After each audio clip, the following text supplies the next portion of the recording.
Structural integrity and failure is an aspect of engineering that deals with the ability of a structure to support a designed structural load without breaking and includes the study of past structural failures in order to prevent failures in future designs.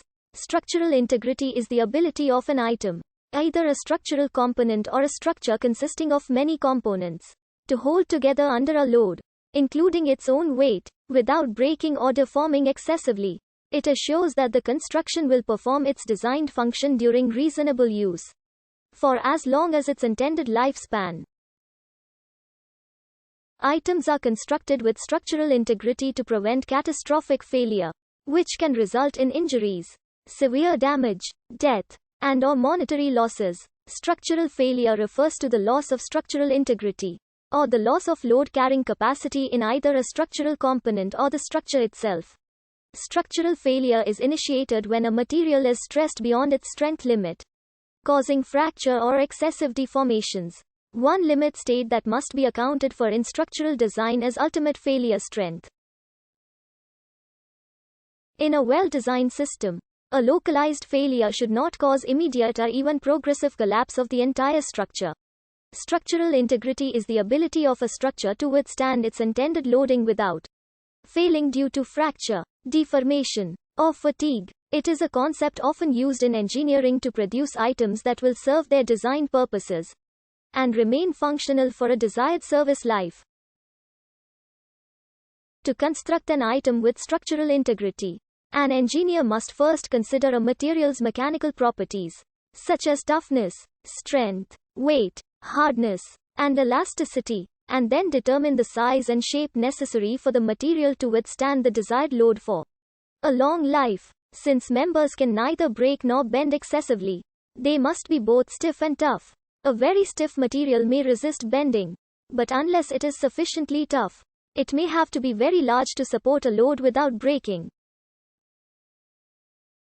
On the other hand, a highly elastic material will bend under a load even if its high toughness prevents fracture.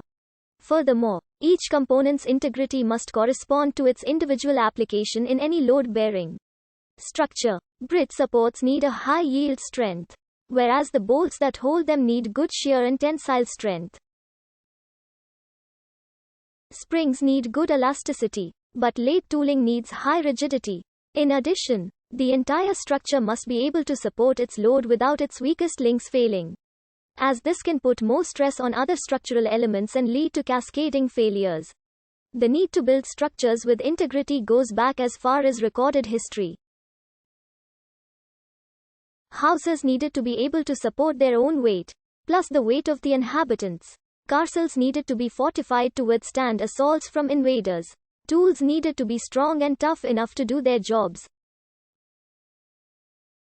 However, the science of fracture mechanics as it exists today was not developed until the 1920s, when Alan Arnold Griffith studied the brittle fracture of glass. Starting in the 1940s, the infamous failures of several new technologies made a more scientific method for analyzing structural failures necessary. During World War II, over 200 welded steel ships broke in half due to brittle fracture, caused by stresses created from the welding process, temperature changes, and by the stress concentrations at the square corners of the bulkheads. In the 1950s, several de Havilland comets exploded in mid-flight due to stress concentrations at the corners of their squared windows, which caused cracks to form in the pressurized cabins to explode. Boiler explosions, caused by failures in pressurized boiler tanks, were another common problem during this era, and caused severe damage. The growing sizes of bridges and buildings led to even greater catastrophes and loss of life. This need to build constructions with structural integrity led to great advances in the fields of materials sciences and fracture mechanics. Structural failure can occur from many types of problems, most of which are unique to different industries and structural types. However, most can be traced to one of 5 main causes. The D bridge was designed by Robert Stephenson, using cast iron girders reinforced with wrought iron struts. On the 24th of May 1847, it collapsed as a train passed over it, killing 5 people. Its collapse was the subject of one of the first formal inquiries into a structural failure. This inquiry concluded that the design of the structure was fundamentally flawed, as the wrought iron did not reinforce the cast iron, and that the casting had failed due to repeated flexing. The Dee Bridge disaster was followed by a number of cast iron bridge collapses, including the collapse of the first Tay rail bridge on 28 December 1879. Like the Dee Bridge, the Tay collapsed when a train passed over it.